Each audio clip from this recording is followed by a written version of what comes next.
Oh, he's crying now. Aw, Our he's deal is fine. expiring. I asked my dog in the beginning of this if he would give me an hour, and I might have asked him a little too early. He's like, that's not the deal um, here anymore. yeah. Hey there, and welcome to Takeout and Talk, a new series from Cocina and Mecenas Media where culture's always on the menu, even if it arrives in a paper box. I'm Xorje Olivares, and today I'm joined by award-winning author Soni Reyes, otherwise known as Sonora Reyes. They've just in the past year released two different books. The first is called The Golden Boy's Guide to Bipolar, and the second, The Proposal, both of which explore themes of queer identity, being members of the Latinx community, and also what it's like to embark on certain mental health journeys. It's a continuation of all the stuff that Reyes has done since first getting published back in 2022 with their debut novel called The Lesbiana's Guide to Catholic School. So in the course of our conversation today, we talk a lot about purpose. We talk a lot about self-identity. We talk a lot about the journey one goes on, both as an individual and as a creative. And I do want to know, we also get a chance to meet Reyes' dog, Thor, throughout parts of our conversation. So excited to talk about the literary world and to talk about also the new podcast that Reyes is working on. So want to welcome them to our show now.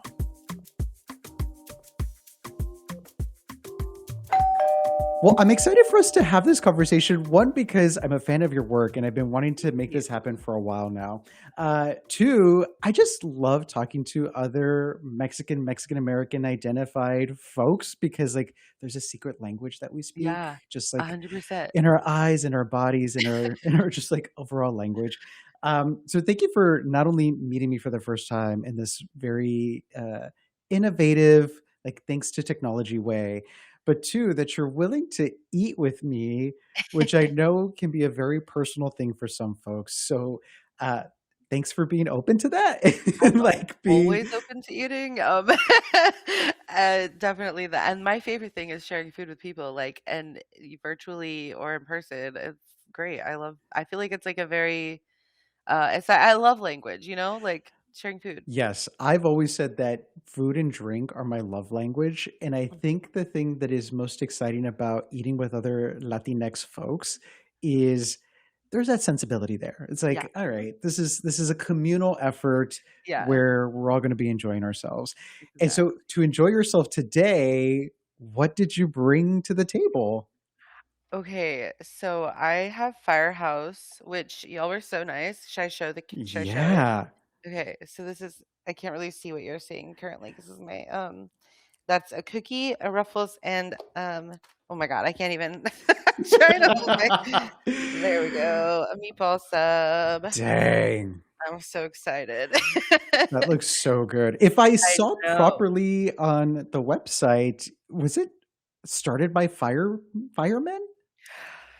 You would know more about that than me if you Googled it. But that would be really cool. And if that's true, then I love it even more. I love So that. hopefully that's true. I love that. Is this so I think the thing that I've appreciated over the past couple of episodes that we've done for Takeout and Talk is seeing folks either try something new for the first time or go to a place that has long been part of their kind of like takeout repertoire. Yeah. How where does this lie for you?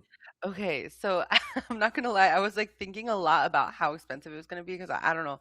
I can't get out of that like of if someone else is like buying my food. Oh yeah, it's like I'm just I'll take a bottle of water. Thank you. yeah. So I was like thinking about I didn't want to do like fast food, even though like I do love that too. But I was like, people are gonna see what I'm eating. People are gonna like judge me based on what I'm eating. So I was like, okay, it's gotta be something like but I'm a very basic eater. Like I like plain stuff, like a meatball sub, I any sandwich I get is gonna be plain, like no sauces, nothing like that. Um, so yeah, and I was like, okay, I probably should have thought more about like how difficult it would be to eat it on camera. Like, but I did not think of that. Oh, no. But yeah, I am excited to eat it. I really love meatball subs. Um, it's a safe food for me for sure. Um, It was either that or I was also thinking about doing like a dim sum kind of thing because it's like picky, and Yeah. like easy to, yeah, and I really love dim sum, so but it's more expensive. So like again, the nice Latinx person is like, no, no, no, don't worry. I'll take whatever you could provide me, which Yeah. I 100% understand that feeling. I will say, which is kind of funny because I haven't ordered a sandwich in a very long time from somewhere, Mhm. but a meatball sandwich is exactly what I would have gotten. Ah, so good. So already look at the alignment. Yeah. For myself, I went with a place here in San Francisco called it's a place called Craftsman and Wolves, and the reason I got it is because the name of the place just sounds very literary to me. It It's does. like, oh, it's like some fable. Uh, and I got this avocado toast, which Ooh. I know I sound like an annoying Californian right now. I promise I'm not originally from here, but it has hummus. Hold on, I pulled up the menu because I wanted to make sure that I got everything right because it's such a pretentious meal, but I kind of am excited for it. That's very Um, fancy. it's got avocado, a poached egg, pea hummus, roasted vegetables, including cauliflower and carrot, borscht. See, I don't even know how to say this name of cheese, and shallots on sourdough. Wow, that's so fancy. I believe me, I was like, "What am I gonna get from here?" And, like a naked Mexican, I was like, "Aguacate? I'll take it. Let's do it." Yeah. Mhm. Especially because 'cause they're so pricey right now. Let's everything. Yeah, yeah, yeah. Aguacate. Um, I wanna ask because I've never been to Arizona other than, like, airports. You're calling us right now from Arizona, from Tempe, Arizona. Mhm. So, like, I want to think that Tempe is a huge city. Is it? Like, is the food I scene, mean, everything kinda crazy? I think okay, so it's definitely like it's a college town, but Phoenix is the big city, and we're right there. So Phoenix is huge. I think Phoenix is actually like number 5 biggest city in the world, in not the world, in the country, in the Imagínate, it's just United like, States. dang, right in Not your in the world. Oh my god, backyard. that would be wild. But yeah, no. So it's like number 5 in the country, which a lot of people don't even think of it as being like on the map of like big cities, but it's really big. Um, super populated. And then Tempe is like in the Phoenix metro area. So I guess if you consider it as part of Phoenix, it is like big city, but um it's yeah, like by the college for sure there's like a lot of stuff to do. I would say Tempe is pretty city. Wait, so is Arizona has Arizona been home base from the get for you? Um, yes, I was born in Arizona, but as a kid, I did kind of move back and forth a lot from here and Mexico. Like my mom had like a job over there for a while. She was working there. My dad, so we would go back and forth sometimes. And I think we did summers over there for a Mhm. while. Um, and so I think of there as being home too, even if I don't like we were in Jalapa most of the times when we went there. Um, and so I also think of that as home, even though I spent a lot less time there comparatively than I spent here. But I don't know, like core memories and stuff. Yeah.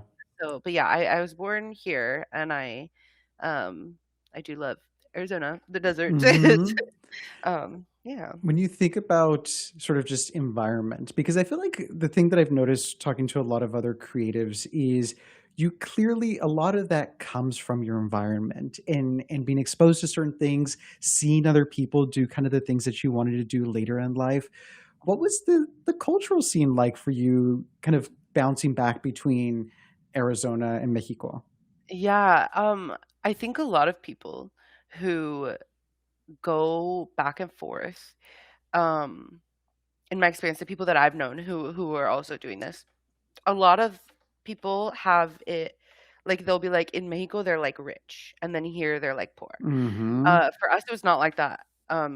Because I don't actually know why I was a child, but I felt like we were weirdly enough, I felt like we were better off here, like financially, more stable. Or I don't want to say stable. Like I don't think we were ever like, unstable. Yeah. But, like, when we were there, there was a time when we were, like, sharing an apartment with my cousins and my tia and tío, and it was, like, I think 9 of us to a two-bedroom, and so, like, when like, here, we had like, the house that I've been living in, I'm actually currently in this house right now, four-bedroom house, and, yeah, we've had a lot of people live here, but I had my own room. Mhm.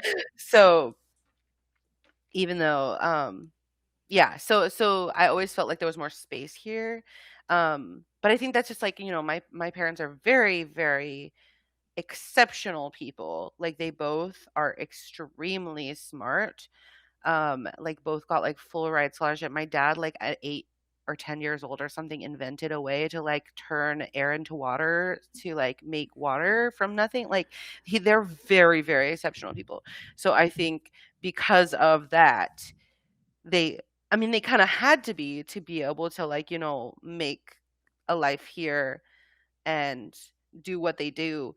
Um, so yeah, I think that's why here I felt I always felt, like, pretty well off in a sense. Like, my parents are, like, wildly, eh, exceptional, and it leaves a complex for me. Um, I'm a redder, you know? That is exceptional. Not many Thank people you. know how to write, how to take words, thoughts, characters in their brain and put that to paper in a cohesive way. Yeah. Um, so I just want to like make sure that I highlight something that you said, which is you are joining us right now from, is it your childhood home? The home? Yes, yes. So What a I've been privilege. living here. Yeah, so we have basically throughout my whole life. Like, I've been here since I was, I don't even know, a small Hmm. child. And we've lived here ever since. Um and like really like made it our home and everything. And I don't know, there's just something about like, generational living that I just like love it so much. Oh, what a blessing. I feel like I wish I was in my childhood home right now because there's so many memories and so many reminders as to Mhm. like why I chose the path that I did professionally. Like Mhm. whenever I go home, and thankfully my parents are in the same house where I was essentially born and spent most of my life in. Mhm. Like I can go into my old bedroom and remember like I sat there and I thought I think it'd be fun if I worked on TV stuff or worked in radio or worked like I have Yeah. that when I go home. You probably get a chance to see these corners in your house regularly. Yeah, I think I take it for granted sometimes, like, because, like, like, all the decorations, all the stuff that we have around, like, I've been seeing it since I was a child, so I don't really always notice how special it is. Like, we have a lot of, like, just, like, on the walls, like, my mom painted these walls, like, all the, like, not in this room. Actually, she probably did in this room. Yeah, no, because these have been this color since we were kids. Um But, yeah, like, the whole house is colorful. Like, the colors on the walls are none of the walls are, like, white, you know? Mhm. Um, and there's, a lot of, you know, mementos all over. We have a lot of, like, uh It's like cultural artifacts that are yeah, yeah, very. artifacts. There's artifacts everywhere. Um, and I love it. Yeah. So are there, as you walk around every day, like do you remember the place in that house where you came up with your first character? My first character, I mean, so for the Lesbianas Guide to Catholic School, that was my first book, the Mhm. original book that I ever wrote. And I do know where I was. I was sitting in a recliner chair in the living room. Or I guess it wasn't the living room then. We like move stuff around. Like right now it's like the dining room, but at the time I think it was the living room. Yeah, gotta keep people on their Yeah, toes. yeah.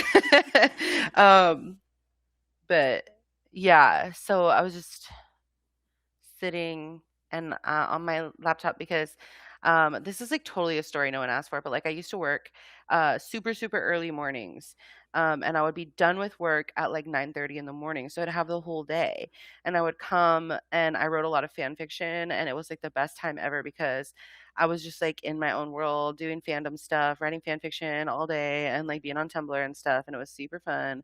And then I got peer pressured into doing National Novel Writing Month, which is like not a thing anymore, but at the time it was like write a book in a month in November. And it was October 28th, and I was like, yeah, I can do that. So yeah, that was But would you say that you were like your body was ready for that? To like one, I mean, you said it was like a month-long challenge, but yeah. to have that jettison you into your career as a writer? Before I wrote Lesbiana's Guide, I was writing a lot of fan fiction, and I had ideas about original stuff I wanted to write, but it was all super big. Like it was like sci-fi, fantasy, big ideas that required a lot of research or world building or stuff like that. And so when I got the idea to write a novel in a month, 3 days before I had to actually start writing it, I was like, "Oh, well, I can't actually do a lot of planning before this. I have 3 days to plan a book. So, I have to write about something I know, which is, I went to Catholic school." Mhm. And at the time, I thought I was a lesbian. Um, didn't know that I was not a girl. But yeah, so um that was something that I knew intimately, that I was like, I don't have to do research about this. I could just take from my own experience of what Catholic school is like as a queer person and go and that'll be so easy, right? Like I thought it was gonna be super easy and it was not, because it turns out when you draw from your own experience, there's a lot of like um unpacking you have to do. Like if there's, especially like, because I don't write like, I like there to be a lot of joy in my books, but they're also quite heavy at times. So there was a lot of stuff I had to like heal from as I was writing it. So it was like really difficult. I don't think I was ready for that part.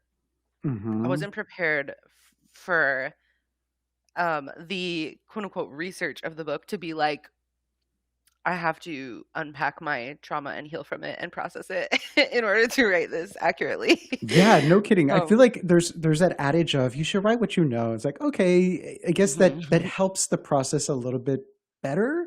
But to your point, it's like, oh, shit, but I forgot that going to Catholic school or being very steeped into the Catholic world, the Catholic Church is not necessarily the best towards women, the best towards queer people, the best towards anybody who is not necessarily seen as, you know, a step in for one of the apostles. Like there's a lot that you don't think about because guilt, as every Catholic person probably knows well enough. Catholic guilt. Oh, sorry, my microphone was like up because I was eating. But I'm glad you talk about this. I'm not glad that you're talking about trauma. That sounds weird that I'm sort of No, prefacing in that way. I feel you. But I'm glad that you, even from the get, understood that there might be some gray areas that you would be forced to go to Mhm, as a writer who is kind of open to all the possibilities of where these characters were leading. mhm, And so I do want to mention the latest book, The Golden Boy's Guide to Bipolar, because I think right from the get, you understand that this is a topic, whether for Latinx folks, for other members of other different communities that struggle with talking about mental health or mhm. deeper issues, Yep. that you're okay going there. Not only are you okay going there, you're okay allowing somebody that you've created to Mhm. go there too. So can you talk a little bit about those sort of decisions? Yeah, definitely. It's so I knew that I wanted to write like a mental health book at some point. I was not ready back when I wrote Lesbiana's Guide. Um, I think when I wrote that book, I wasn't diagnosed yet, but I knew that I always had mental health struggles, but I didn't know what I specifically struggled with. My diagnosis is schizoaffective disorder, which is, for me, bipolar and schizophrenia, but it's basically like a mood disorder plus psychosis, or like so like schizophrenia, plus like depression or bipolar. Um, so for me, I wrote Lesbiana's Guide and didn't know that I was writing Cesar's like mental health stuff the way that I felt it. And so I didn't know he was bipolar when I was writing that book. just like he didn't know, right? Mhm. And it wasn't until like after I finished that book that I was like, I don't remember who. I think it was like my cousin or somebody who was like, "Are you gonna write like a Cesar book? Like, I think people will want that because." And at the time, it wasn't published yet, Lesbiana's Guide or anything. Like, it was just like I had just written it. But like my friends and people who had read it, like everyone latched on to Cesar. Like he was like everyone's favorite character, and I was like, you know what? If I do write a mental health book and I talk about a really stigmatized illness like bipolar, I want it to be someone people already love. Um, Mm. because I feel like whatever preconceived notions they have to look at it through this lens of like, well, I already love this person. Mhm. And so like they have to kind of grapple with their uh, prejudice or whatever it is. Um, with that, I feel like it's easier for people to understand like it's easier for people to like uh what's the word? Like tackle their um prejudice when it's someone they care about. You know what I mean? So yeah, that's why I picked that book instead of like writing a whole new character. Um and I think it worked. I think No, people absolutely. I think that's a very astute thing to recognize that unfortunately we live at a time where empathy is Mhm. in short supply. Yeah.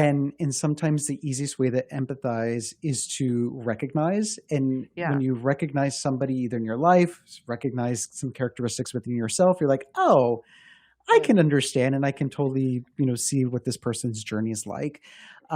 I love also the fact that because there are people who are very much like judge a book by its cover, and I think the title itself gives away a good amount, so folks Mhm. don't feel like they're going to be surprised by what they're Yeah. going to encounter. Like they know from the onset that there is going to be an intersectional person that they're going to encounter, but the Mhm. intersectionality being sexuality and mental health, as Mhm. opposed to maybe other characteristics. So I'm glad that that's sort of where you went with the Yeah. titling. I wanted to follow the theme from like his Lesbiana's Guide to Catholic School. You have these two things that like conflict, right? Like being a Hmm. lesbian and being in Catholic school.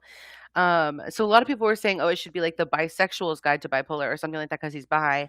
But it was like those two things don't conflict in the same way as like being the golden boy and being bipolar. You know what I mean? It's like that's Hmm. why I picked that title specifically because it wasn't like it wasn't just to say like, "Oh, these are things that this guy is," but it was like these are two conflicting truths that he holds. Yeah. And I feel like it was the same with the first one. Talk about that the qualifying kind of descriptor of somebody aiming to be a golden boy. Hmm. Yeah, I think especially like at a really young age, there's a lot of emphasis put on like the gifted child, right? Like if you are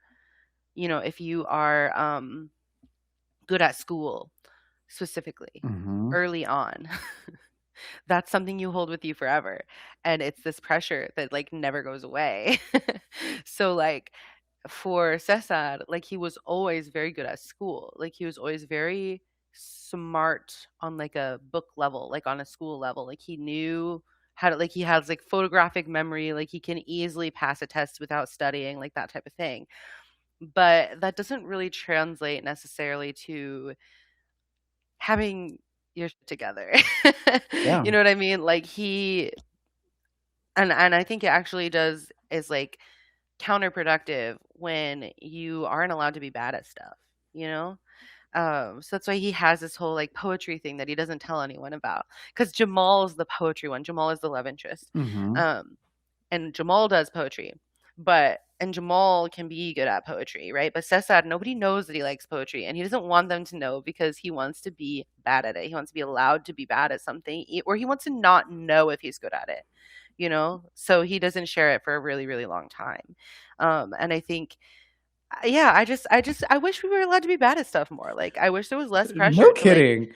especially right now, like, I feel like when I was a kid, like, yeah, there was a lot of pressure and stuff, but now I feel like it's even worse. Like, this fear of, like, being cringe or being, like people are afraid to be earnest. They're afraid to try because you'll get made fun of for like even trying something. Of course, you're not going to be good at it when you first start. Like that's not the Mm-hmm. point. The point should be that you enjoy it.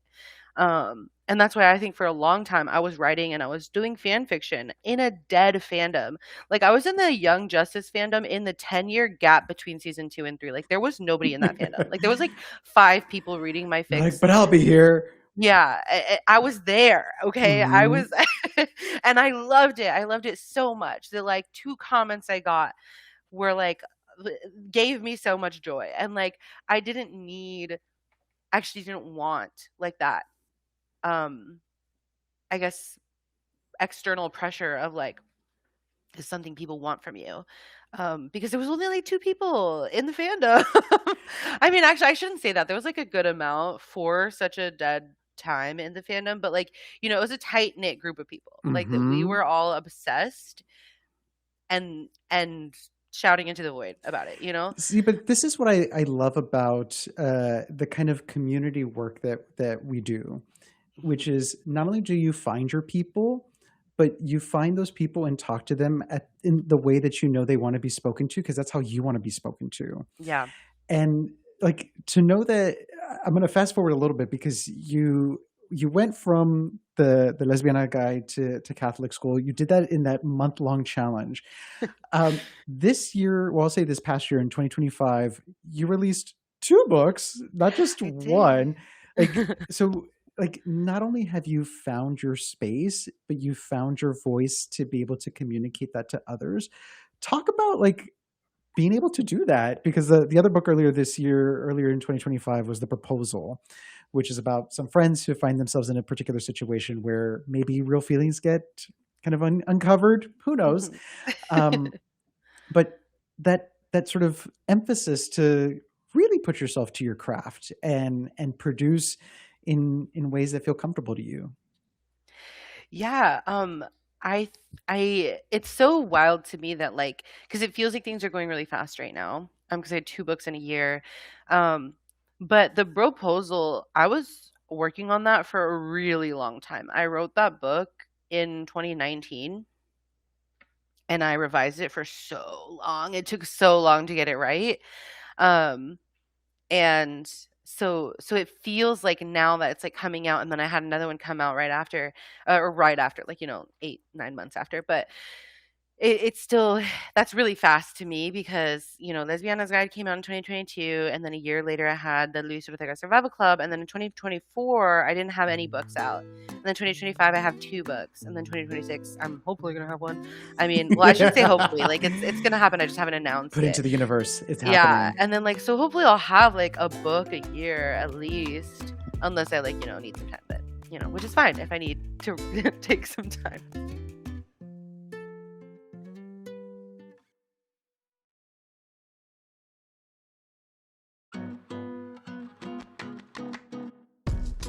I do want to talk a little bit about writing gender and writing sexuality and writing things that I know very deeply because of my own lived experience. You know very deeply because of your lived experience. Talk about how you approach writing these things, because I think that's what's resonating a lot with folks. Yeah, I've always like, my gender sexuality has always been fluid. I shouldn't say always, like, I've been figuring myself out since I was a kid, and I keep changing my mind about what I am, right? So, I thought I was a lesbian, I thought I was straight, I was bisexual, I was queer, I was a woman, I was non-binary, I was a man, I was genderqueer, all the things, right? I've been all the things, I've worn so many hats. Um, and it's okay if it keeps changing, like that's okay. I'm Absolutely. I'm totally okay with not knowing, not necessarily not knowing myself, but not having to have a definite answer that never changes. Like it's okay if it changes, and I'm fine with that now. Um, but I think that's why in a lot of my books, like I've not published a book yet with like a trans protagonist. I will, but I can't talk about it that much yet.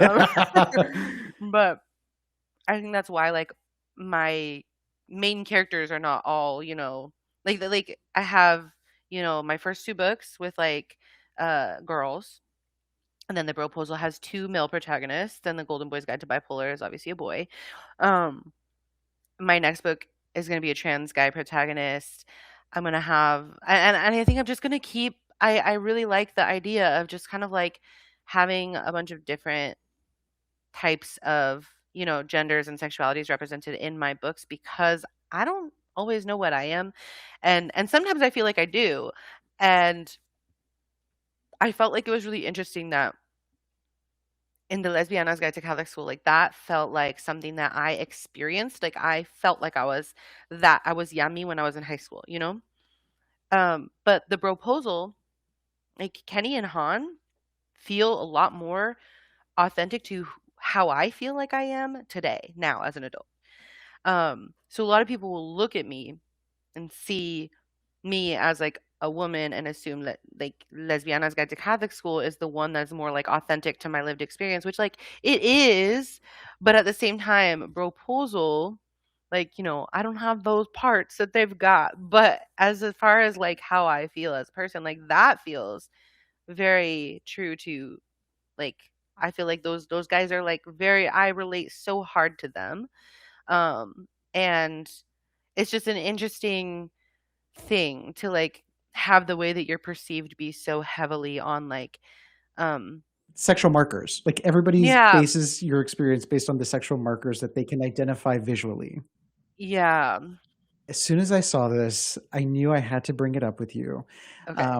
particularly because of, as somebody who does podcasting, I love when we can create community and space for folks who are very much fans of the work that we do and just want to be a part of the conversation.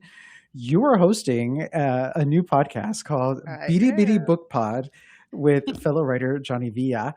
Tell me about the genesis of this idea and kind of what we can expect with a podcast titled in such a beautifully kind of Chicanx way.